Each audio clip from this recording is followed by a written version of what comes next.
The first sign was a receipt from a bank I didn't recognize.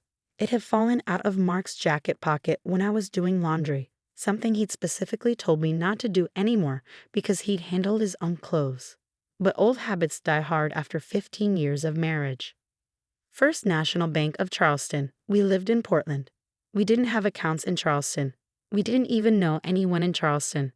I smoothed out the receipt on the laundry room counter. A deposit slip, $50,000. My hands didn't shake. My heart didn't race. After 15 years of marriage to Mark Chen, I learned to recognize patterns. And this was the beginning of something. I folded the receipt carefully and put it back in his pocket. Then I did what I'd always done. I handled the laundry, made dinner, and asked about his day when he came home from his law firm. Busy, he said, barely looking up from his phone. The Peterson merger is killing me. Poor baby, I said, setting his favorite meal in front of him. Salmon teriyaki, miso soup, cucumber salad. The same dinner I'd made every Tuesday for 15 years because Mark liked routines. He grunted in response, already typing again. I watched him eat, this man I'd married at 22. Still handsome at 40, with just enough gray at his temples to look distinguished. Still wearing the Armani suits I'd taught him to appreciate. Still treating me like furniture, useful, necessary, but ultimately replaceable. I'm thinking of redecorating my office, I said casually, maybe something more modern. He mumbled, not listening. I thought I'd start with new filing cabinets, digital locks, very secure. That got his attention. His eyes flicked up for just a second. Why would you need secure filing cabinets? Oh, you know, tax documents, warranties, important papers. Speaking of which, do we have any accounts I don't know about? For tax purposes? Why would we have accounts you don't know about? His voice was carefully neutral, but I'd lived with Mark long enough to recognize the slight tension in his jaw. I don't know, that's why I'm asking. Janice mentioned something about offshore accounts at book club, tax havens or something. Janice is an idiot, he said flatly. We don't have offshore accounts. Of course not, I agreed. More soup. That night, while Mark stayed late at the office, again, I did what any modern wife would do. I started paying attention. Not snooping exactly, just noticing. Like how Mark had changed his phone password. After 15 years of using his birthday, suddenly he needed facial recognition. Like how our joint investment account was slowly decreasing, nothing dramatic. A few thousand here, a few thousand there. Market volatility, Mark explained when I asked. Like how he'd started having lunch with his brother Dylan every week. They'd barely spoken in 5 years, and suddenly they were best friends again.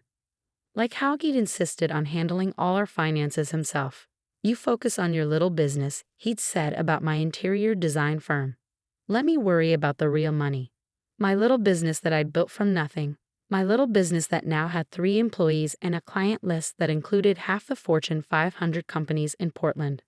My little business that he'd never bothered to ask about, assuming it was just a hobby. 2 months after the Charleston receipt, I made a decision. I called my college roommate, Patricia Kim. Patty, it's Jessica. I need a favor. Anything, honey? What's wrong? Nothing's wrong. I just need the name of that forensic accountant you used during your divorce. The really good one.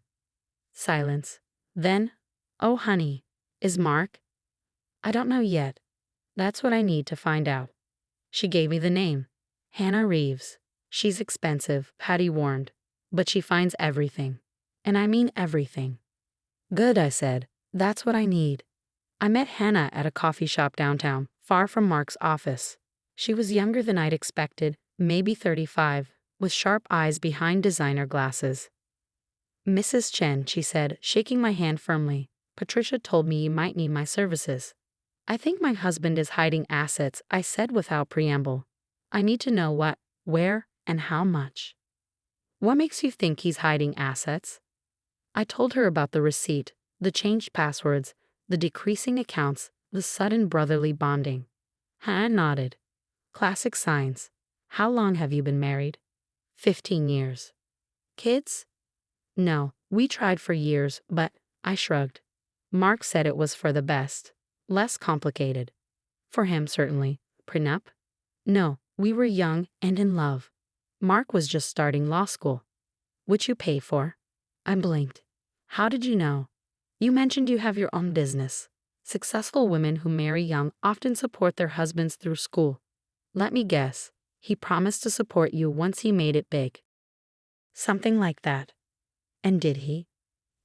We lived well. Nice house, nice cars. But my business was always extra. My money was fun money, while his was real money. Hannah made notes. Oregon is a community property state with equitable distribution.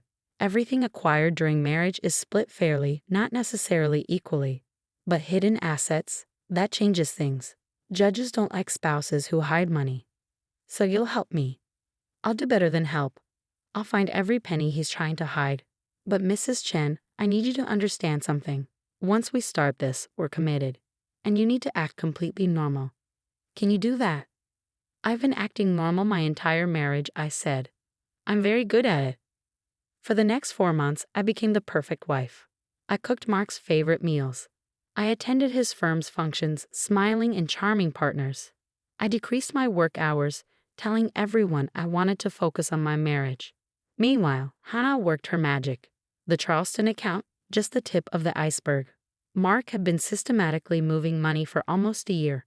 Cryptocurrency accounts, offshore holdings in the Caymans, a real estate LLC that owned 3 rental properties I'd never heard of, investment accounts in Dylan's name that were clearly Mark's money.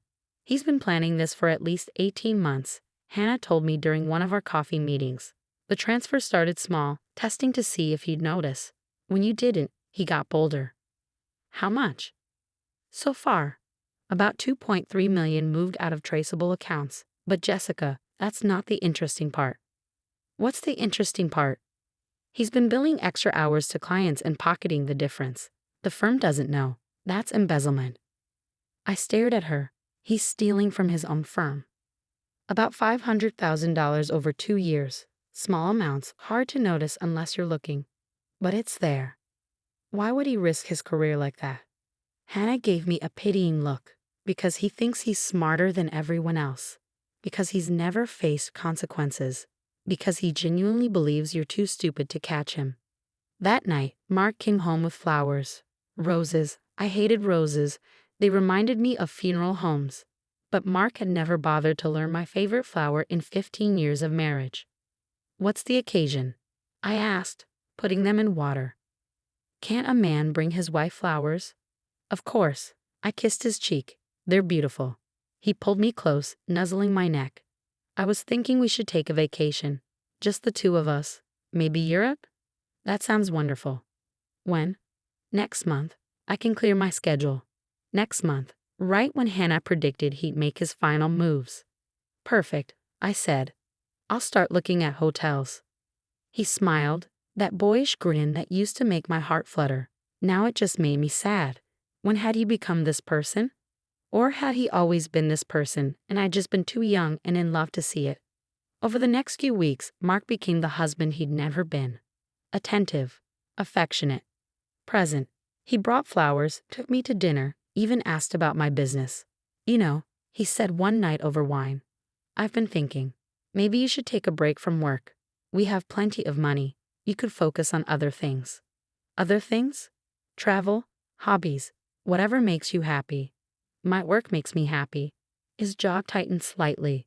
Of course, I just meant you work so hard. You deserve to relax. That's sweet, I said. Maybe after our Europe trip. He relaxed. After Europe? Perfect. The day before our supposed departure, I was packing when Mark walked into the bedroom. Jess, he said, his voice strange. We need to talk. I looked up from my suitcase, my face carefully neutral. Is everything okay? No, yes. He sat on the bed, running his hands through his hair. This is hard. I sat beside him. What's wrong? I want a divorce. There it was. The words I'd been expecting for months. I let them hang in the air for a moment, then squeezed his hand. Okay, I said simply. He blinked. Okay, if that's what you want, Mark, I won't fight you. You won't. No, we've been growing apart for years.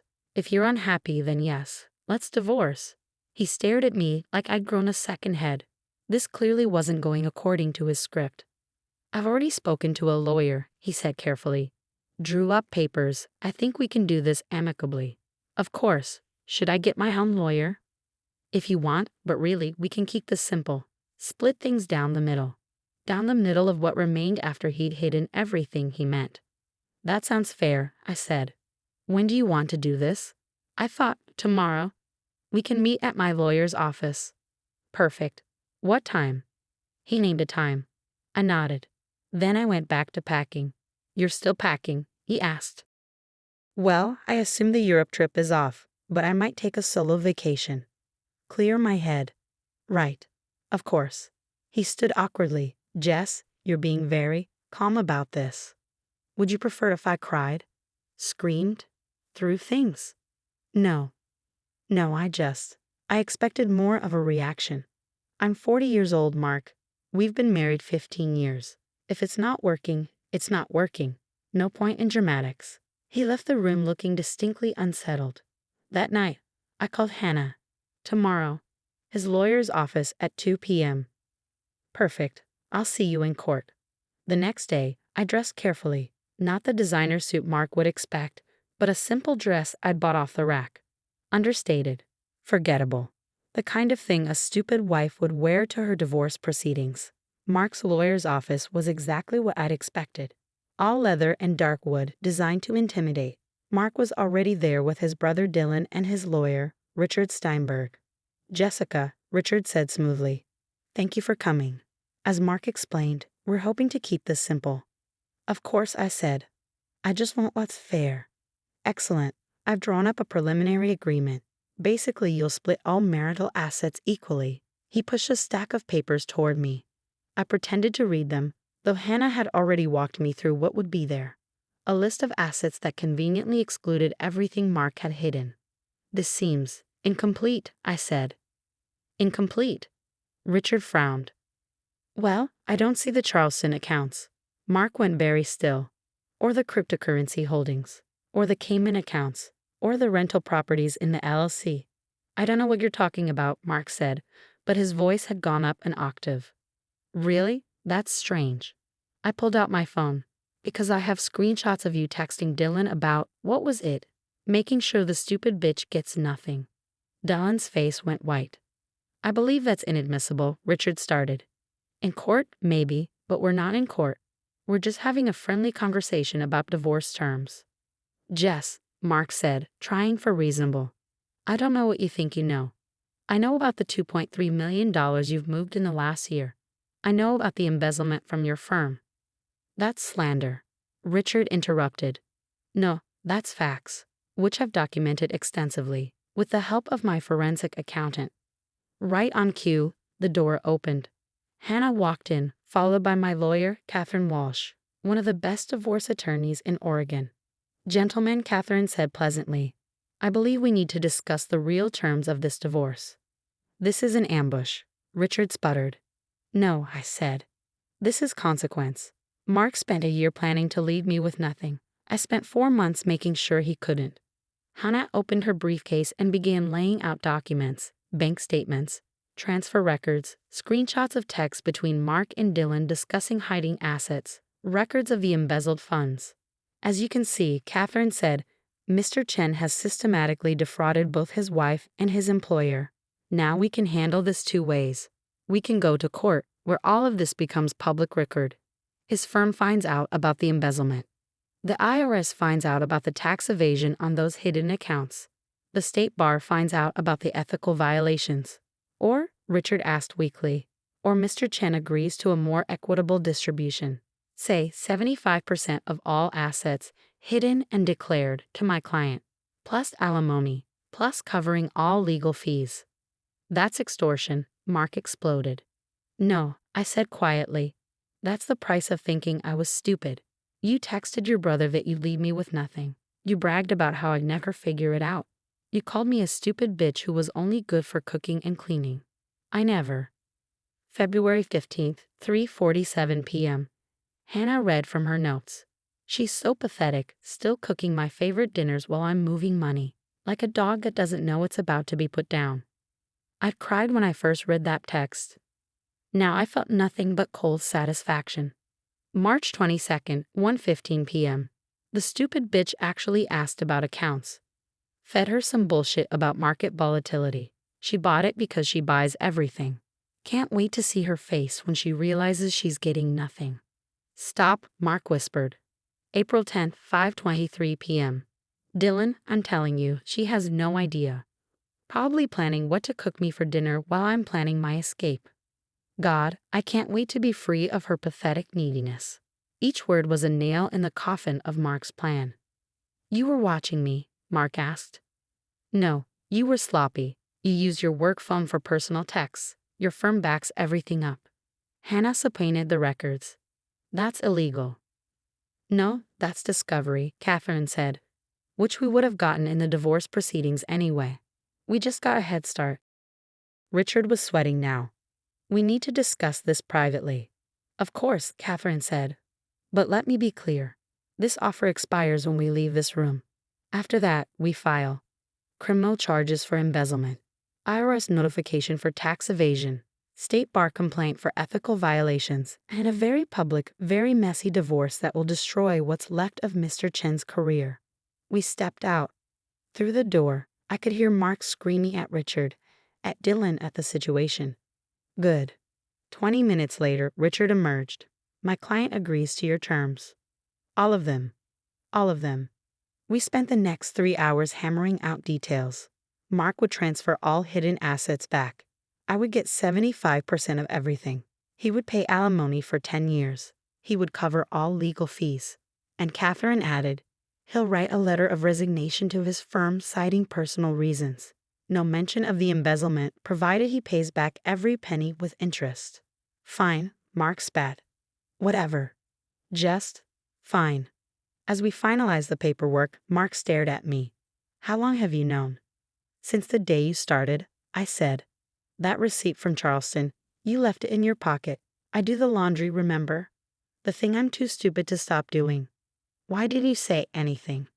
Because I wanted to see how far you'd go. How much contempt you really have for me. Turns out, it was bottomless. Jess, don't apologize. Don't explain. Don't justify. Just sign the papers and let's be done. He signed. Each signature looked like it physically hurt him. As we prepared to leave, Dylan finally spoke. You destroyed him. No, I said. He destroyed himself. I just documented it. He was trying to protect his assets. Any man would what? Steal from his wife? Embezzle from his firm? Plan for a year to leave his spouse destitute while she cooked his dinners and washed his clothes. Dylan had no answer. Outside the office, Hannah and Catherine flanked me. You did great, Catherine said. How do you feel? Free, I said and meant it. For the first time in 15 years, I feel free. What's next? Hannah asked. First, I'm going to Europe, alone, to celebrate. Then I'm going to expand my business, my little business that's now worth more than Mark's career ever was. And then I'm going to live, without cooking someone else's favorite meals, without pretending to be stupider than I am, without apologizing for my success. The best revenge, Catherine said. No, I corrected. The best justice. Revenge would have been destroying him for sport. This was just holding up a mirror and letting him see who he really was. 6 months later, I ran into Mark at a coffee shop. He was sitting alone, laptop open, wearing a suit that had seen better days. Jessica, he said, standing awkwardly. Mark, you look good. I did look good. I'd just returned from expanding my business to Seattle. I was wearing a designer suit, one I bought with my own money, not his. I was happy in a way I hadn't been in years. Thank you. I'm sorry. For everything, for underestimating you. For trying to, for all of it. I know. Do you think? He stopped, started again. Do you think we could have worked it out, if I hadn't? If you hadn't tried to financially abandon me while calling me stupid? No, Mark. Because the problem wasn't the money. It was that you were capable of doing it at all. Of smiling at me over dinner while planning to destroy me. That's not something you work out. That's something you run from. He nodded, defeated. For what it's worth, you were never stupid. I was the stupidest person in our marriage. Yes, I agreed. You were? I left him there with his lukewarm coffee and his regrets. I had a business to run, a life to live, and no time for men who mistook quiet competence for stupidity. The forensic accountant had found all the money. But I found something worth more: myself. And as Mark learned, that was the one asset he could never hide, steal, or diminish. It was mine. It had always been mine. I just had to be smart enough to claim it.